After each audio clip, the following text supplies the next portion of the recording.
Episode की शुरुआत में हार्डेस जिल के पास आकर खड़ा हो जाता है। मार्क्वेस कहता है, योर हाइनेस, आप यहाँ पर क्या कर रहे हैं? हार्डेस कहता है, ये तुम क्यों पूछ रहे हो? मैं सिंपली अपनी वाइफ को बाहर छोड़कर खुद अकेला सेफ जगह पर नहीं रह सकता। वो जिल को हाथों में उठाकर कहता है, कहीं तुम्हें चोट तो नहीं लगी? जिल कहती है, मैं तो ठीक हूँ, लेकिन आप कैसा फील कर रहे हैं? हार्डेस कहता है, तुम्हें मेरी इतनी चिंता है, ये जानकर मुझे बहुत खुशी हुई। नावल पोर्ट पर चीजें कैसी है? जिल कहती है, योर मैजेस्टी, पोर्ट पर नॉर्थन सोल्जर द्वारा कब्जा करने के बाद दुश्मनों का एक डिस्ट्रैक्शन था। नॉर्थन सोल्जर ने मुझे और लेडी स्पेयर को बचाया और पोर्ट को डिफेंड किया है। मार्क्वेस कहता है, योर मैजेस्टी, वो लड़की एक स्पाई है, मेरी बात का विश्वास कीजिए। अगर आपको लगता है ये लड़की बेचारी और बदमाश ने इसे पकड़ा है, तो मैं आपको इसकी एक अच्छी एक्सप्लेनेशन दे सकता हूँ। जेट कहता है, तो अब हमें ये लुटोरू की तरह ट्रीट कर रहा है, इसके लिए हम डिस्पोजल से ज्यादा कुछ भी नहीं है। हार्डेस जाकर हुगो की गर्दन पकड़ लेता है। वो उससे कहता है, नॉर्थन फोर्स की यूनिफॉर्म तुम पर काफी सूट कर रही है। अचानक यहाँ कर काम करना तुम्हारे लिए काफी डिफिकल्ट रहा होगा। तुमसे मिलकर अच्छा लगा, मैं तुम्हारा एम्परर हूँ। जेक, कामिला और गार्ड, तुम तीनों ने काफी अच्छा काम किया है। जेक कहता है, ये हमारा नाम जानते हैं? हार्डेस कहता है, अगर एक एम्परर होने के बावजूद भी मुझे अपने सोल्जर्स का नाम और चेहरा याद ना हो तो ये ठीक नहीं है। हार्डेस उससे छोड़कर कहता है, तुम और तुम्हारी यूनिट नॉर्थन सोल्जर होने के नाते अपनी ड्यूटी जानते हो ना? मुझे इन सब के पीछे के लीडर की इन्फॉर्मेशन दो। मेरी वाइफ तुम जैसे डिस्पोजल लोगों को भी बचाना चाहती है, लेकिन मेरा मूड बहुत जल्दी चेंज होता है। ये अच्छा होगा अगर तुम अपना डिसीजन जल्दी ले लो तो। वो बंदा रियलाइज कर लेता है इस पर्सन से बचना पॉसिबल नहीं है। वो अपने आदमियों से कहता है, योर मैजेस्टी के सामने झुको। वो कहता है, मैं आज ही नॉर्थन सोल्जर में आया हूँ। सभी सोल्जर्स उसके सामने झुके हुए थे। वो कहता है, मेरे पास इन्फॉर्मेशन है कि इन सब इंसिडेंट के पीछे का मास्टरमाइंड मार्क्वेस बेल है। हार्डेस कहता है, तो इसका मतलब अब ये क्लियर है कि मेरी वाइफ इनोसेंट है। अब तुम्हारी बारी है मार्क्वेस बेल। मार्क्वेस कहता है, कोई भी इन सब चीजों पर ऐसे विश्वास नहीं करेगा, लेकिन हार्डेस अपनी पावर से उन सबको नीचे गिरा देता है। हार्डेस कहता है, तुम एक मरे हुए लोग से ज्यादा कुछ नहीं हो और मरे लोग बोलते नहीं। मैं मार्क्वेस बेल हूँ, मुझे ऐसे ट्रीट करने की तुम्हारी हिम्मत कैसे हुई? हार्डेस कहता है, मैं तुमसे पहले कहा था, अगर मेरी वाइफ इनोसेंट निकलती है तो तुम्हें उसकी ऐसी भरपाई करनी होगी। तुमने अपनी बेटी को अननेचुरल मौत देने की कोशिश की ताकि तुम उस बात का फायदा उठाकर एम्परर को क्रिटिसाइज कर सको। इस तरह के आदमी को तकलीफ ना देने की बात दिमाग में आसानी से आ ही नहीं सकती। बाय द वे, तुम्हारी सेकंड वाइफ और उसकी बेटी कैसी है? ये सुनकर मार्क्वेस गुस्सा करने लगता है। हार्डेस कहता है, तुम्हारे एक्सप्रेशन चेंज हो गए, ऐसा लगता है तुम जैसे लोग भी अफेक्शन जैसी चीजों को समझते हैं। मैं खुश हूँ कि इससे किसी को भी कोई निराशा नहीं होगी। मुझे वैसे भी रैंडम लोगों को हर्ट करने का कोई शौक नहीं है। तुम अपनी लाइफ के लिए मुझसे भीख मांगोगे और बेल वर्क को मुझे ऑफर करोगे।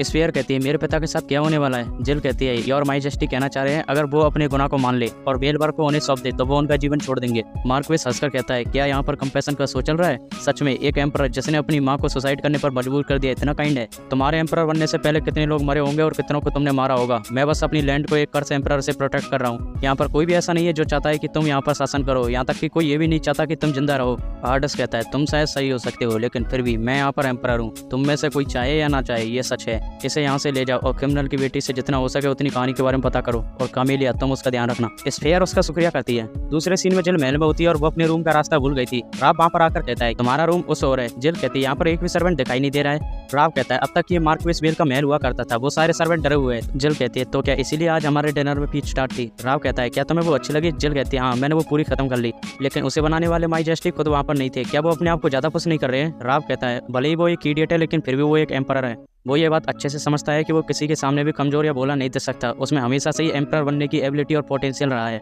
जिल कहती है, हाँ, मुझे लगा था वो काफी स्ट्रेट फॉरवर्ड पर्सन है। राव कहता है, वो चीजों को इस तरह एडजस्ट कर रहा है ताकि उसे लोगों के मन में डर फैलाकर शासन करने की जरूरत ना पड़े। लेकिन जब लोग उसे ऐसे हर्ट करते जैसा वो लोग उसे पहले करते थे, तो मुझे नहीं लगता ये चीजें सही है। अगर वो इन चीजों को नॉर्मली लेने लग गया तो एक दिन वो कुछ फील नहीं कर पाएगा और दूसरों की फीलिंग उसके लिए मैटर नहीं करेंगी। काफी एक्सट्रीम है। उसे लगता है अगर वो अपने कर्ज को ठीक कर ले तो लोग उसे पसंद करने लगेंगे। लेकिन जब उसकी मां मरी तो ये एक डेंजरस पॉइंट था। मुझे मेक श्योर करना था कि वो इस बात पर बिलीव करे कि लोग उसकी परवाह करते हैं। अगर एक एम्परर जो ड्रैगन गॉड के रूप में जन्मा है वो लोगों में विश्वास को खो दे तो यही उन सब चीजों का अंत है। जिल कहती है, तुम्हारा शुक्रिया, तुम अब तक उसे हार ना मानने के लिए कहते रहे, इसलिए आज वो ऐसा है। हमें लोगों को उसकी आदत डालनी होगी। क्या हो अगर वो एक अडोरेबल एम्परर बनने की कोशिश करे तो वो उस पर ज्यादा सूट करेगा। और इसके अलावा मुझे ये चीज पसंद नहीं है जब लोग हर्ट होने के बावजूद भी इस बात को छुपाते हैं। ऐसा लगता है वो किसी तरह हमसे दूर जा रहे हैं। राव कहता है, कहीं ऐसा तो नहीं है तुम्हारी हार्डेस के लिए फीलिंग है? जिल कहती है, क्या तुम मुझसे पंच खाना चाहते हो? मुझे माफ करना, लेकिन एम्परर के साथ रोमांटिक रिलेशनशिप में आने का मेरा कोई इरादा नहीं है। हम दोनों एक दूसरे के फायदे के लिए ही जुड़े हुए हैं। इसके लिए मैं पहले एक परफेक्ट मैरिड कपल बनना चाहती हूँ। राव कहता है, ये तो कोई सेंस नहीं बनाता।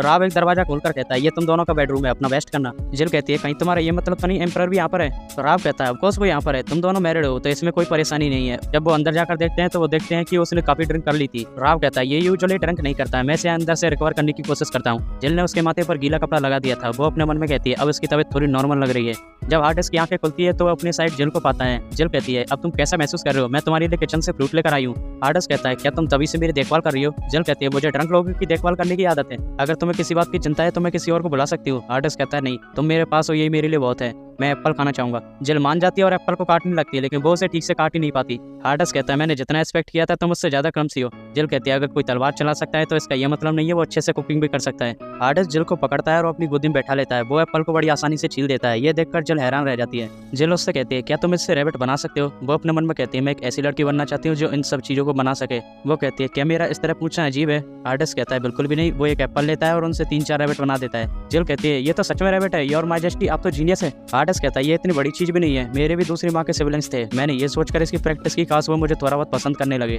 जिल कहती है योर मैजेस्टी अपना मुंह खोलिए, आप ड्रंक है तो मुझे आपकी देखभाल करनी होगी। हार्डस अपना मुंह खोलता है और जिल उसके मुंह में सेब खिलाकर हंसने लगती है। हार्डस कहता है आखिर तुम हंस क्यों रही हो? जिल कहती है आप काफी क्यूट लग रहे हैं, आप मुझे मेरे छोटे भाई की याद दिला रहे हैं। जिल कहती है इससे याद आया कि मैंने अपने पेरेंट्स को इस बारे में नहीं बताया है। हार्डस कहता है क्या वो ठीक होंगे? जिल कहती है हाँ मैं उनसे नहीं मिली हूँ, ये इस बात का प्रूफ है कि एक ताकतवर आदमी ने मुझे पकड़ लिया है और वो मुझे यहाँ से निकलने नहीं दे रहा है, इसलिए वो ये सोच लेंगे कि इसमें कुछ नहीं किया जा सकता। वो उसका शुक्रिया करती है। हार्डस कहता है पर किस लिए? जिल कहती है आज सुबह के लिए। आप चाहते तो मार्क वेसवेल और उसके गुंडे को वहाँ पर तुरंत एग्जीक्यूट करवा सकते थे, लेकिन आपने ऐसा नहीं किया। हार्डस कहता है पहले तुम इस तरह की चीजों को पसंद नहीं करती हो, लोगों को डराना और उन्हें मार देना।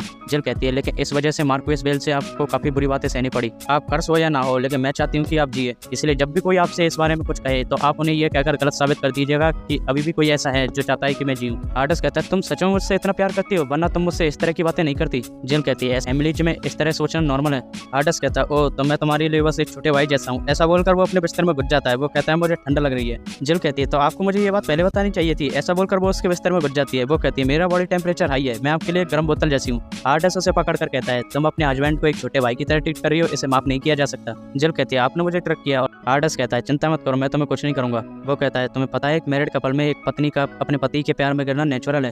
जिल कहती है और आपके बारे में क्या? हार्डस कहता है तुम्हारे प्यार में गिरना इस तरह की भयानक चीज मैं तुम्हारे साथ कभी नहीं कर सकता। जिल अपने मन में कहती है आखिर इस बात का क्या मतलब है? हार्डस कहता है बताओ क्या तुम मुझसे प्यार करने की कोशिश करोगी? अगर तुम ऐसा नहीं करती हो तो ये चीज मुझे तुम्हें पूरी तरह एक्सपोज करने के लिए उकसाएगी। जिल अपने मन में कहती है ये ठीक है, मैं इसे सह सकती हूँ, मैं अंदर से 16 साल की हूँ। लेकिन जिल वहीं पर सो जाती है। हार्डस कहता है तुम सो गई? ये बताना मुश्किल है, तुम एक बच्ची हो या एक अडल्ट हो?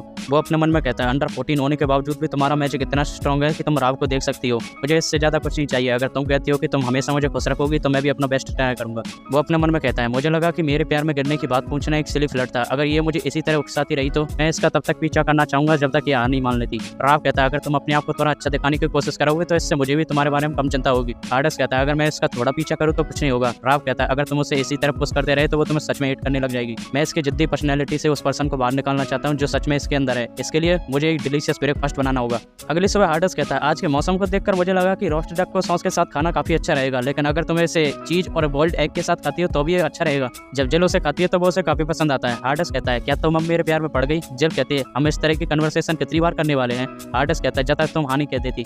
अब तो तुम मुझे जिन तीखी नजरों से देखती हो वो भी मुझे काफी अच्छी लगने लगी है। जिल अपने मन में कहती है ये शायद एक परवर्ट है। तभी वहाँ पर जेक और कामिला आ जाते हैं। वो कहते हैं आपकी और माइजेस्टी के साथ कन्वर्सेशन में इंटरप्ट करने के लिए हमें माफ कर दीजिए, लेकिन ये आपकी स्टडी का टाइम है। हार्डस कहता है तो हमारे अलग होने का समय आ गया, मुझे काफी अकेला महसूस हो रहा है। जेक उससे कहता है जब तक वो वापस नहीं आ जाती क्यों ना तुम घर जाकर कुछ स्नैक्स बना लो। हार्डस कहता है तुम हमेशा की तरह काफी काइंड हो, क्या तुम इन्हें लेना चाहोगे? वो कहते हैं क्या हम इन्हें सच में ले सकते हैं? जिल कहती है ये क्या यहाँ पर ट्रीट ट्रेन चल रही है और तुम दोनों योर माइजेस्टी से फॉर्मल लैंग्वेज में बात करो। जेक कहता है योर माइजेस्टी इस बात से परेशान मत हुई है, जो मैंने अब तक देखा है उस बात से मैं श्योर हूँ कि कैप्टन आपकी सबसे ज्यादा परवाह करती है। कामिलिया कहती है मुझे लगता है तुम्हारे पास चांस है, मैं तुम्हारी साइड हूँ, इसलिए अपनी पूरी कोशिश करते रहो, तुम भी उसे प्यार करते हो ना? हार्डस कहता है ऑफकोर्स मैं उससे प्यार नहीं करता, वो मुझसे प्यार करती है, मैं सच में उसके प्यार में नहीं हूँ। जिल का चेहरा भी लाल हो जाता है। वो कहती है बस करो मैं यहाँ से जा रही हूँ। रास्ते में चलते हुए जिल उन दोनों से कहती है तुम दोनों मुझे और एम्परर को परेशान करना बंद करो। कामिलिया कहती है ये तुम कैसी बातें कर रही हो जिल, भले ही तुम कितनी भी ताकतवर क्यों ना हो लेकिन एम्परर ही है जो तुम्हारे पीछे है। जिल कहती है तुम मुझसे क्या चाहते हो? हमारे और एम्परर के बीच में ऐसा कुछ भी नहीं है। जेक कहता है अगर ऐसी बात है तो जब भी वो तुम्हें खाने के लिए इन्वाइट करता है तुम अपनी स्टडी क्यों स्किप कर देती हो? जिल कहती है लेकिन उस खाने में क्या गलत है? कामिलिया कहती है इस तरह का एटीट्यूड उसकी होप को हाई कर देता है। जिल कहती है क्या सच में? कामिलिया कहती है क्या तुम इस तरह की चीजों से बिल्कुल भी अवेयर नहीं हो? बेल तुम्हारी एज के हिसाब से कह सकते हैं, लेकिन चिंता मत करो हम तुम्हारी हेल्प करेंगे। जिल कहती है ये पहली बार है जब किसी आदमी के द्वारा मुझे पसंद किया गया है, तो मुझे नहीं पता इस तरह की चीजों को कैसे हैंडल करते हैं। कामिलिया उसे पकड़कर कहती है जिल तुम कितनी अडोरेबल हो। जिल कहती है प्लीज कंक्लूजन पर मत जाओ, ये बस इसलिए है क्योंकि हम दोनों मैरिड है, लेकिन मेरा इसमें रोमांस को शामिल करने का कोई इरादा नहीं है। कामिलिया कहती है वेल शायद तुम ठीक करी हो, इतना जल्दी कंक्लूजन पर जाने की कोई जरूरत नहीं है। जैक कहता है लेकिन फिर भी तुम एक बच्ची हो और एम्परर भी अंदर से एक बच्चे जैसे हैं। जिल अपने मन में कहती है लेकिन इसी चीज की वजह से ही तुम दोनों मुश्किल में पड़ गए, इस बार मैं ऐसी मिस्टेक नहीं कर सकती।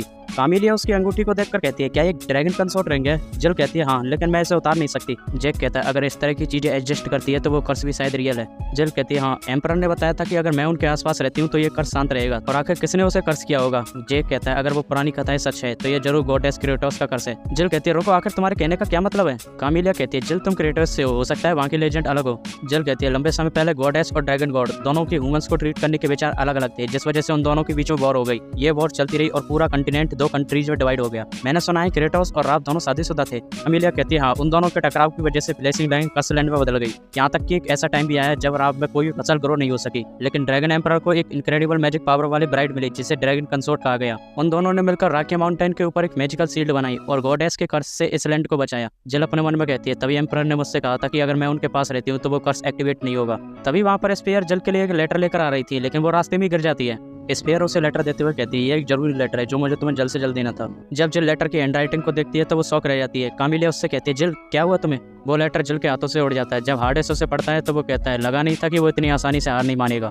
ये किंगडम का क्राउन प्रिंस किसी चीज के ऊपर इतना पैशनेट है, मुझे शायद इससे सीखना चाहिए। तुम्हें इस बारे में क्या लगता है? जिल घबरा कर कहती है मैं इस बारे में श्योर नहीं हूँ। हार्डेस कहता है मैं उसके चैलेंज को एक्सेप्ट करता हूँ। अब ये लव एक वॉर में बदल चुका है। ये लेटर जेराल्ड की तरफ से था और उसमें लिखा था कि मैं तुम्हें पिकअप करने आ रहा हूँ जिल। और इसी के साथ एपिसोड खत्म हो जाता है।